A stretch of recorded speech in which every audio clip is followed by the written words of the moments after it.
Kei te rēti koe, kei te noho koe ki tētahi whare kāinga ora, Housing New Zealand. Anā, me whai māramatanga koe ki ēnei whakarerekētanga, whai tikanga ka tīmata hei te tekau mātahi o Pepuere 2021. Nō reira e te whānau, hei te tekau mātahi o Pepuere. Ka taea e ngā kairēti, te tuku tono ki ngā kaiwhakarēti, ki te whakarerekē i ngā rawa o te whare. E kore ngā kaiwhakarēti e āhei te whakanau atu, mena he iti noa ngā panonitanga. Mā tēnei ka whakangāwari ake mō ngā kairēti, te whakahaumaru i te whare mō a rātou tamariki me o rātou whānau. Mā ēnei whakarerekētanga iti pēnei i te whakauru ngā whakarawa matapihi,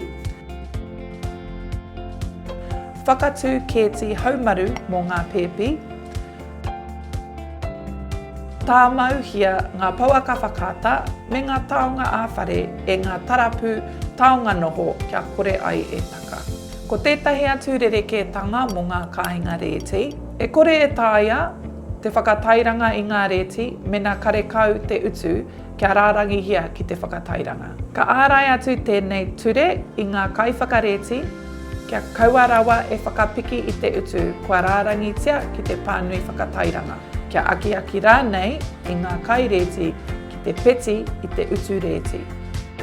E āhei ana ngā kairēti ki te tono ki ngā kaiwhakarēti, te whakauru i te aunui kaka ōmata, fibre.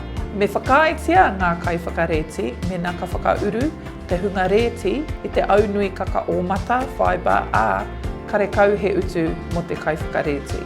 Mo te roanga atu o ngā kōrero e pāna ki ngā panonitanga ki te ture Residential Tenancy, tirohia, te pai tukutuku, kua tāpiri atu ki ngā kōrero whakaahuatanga.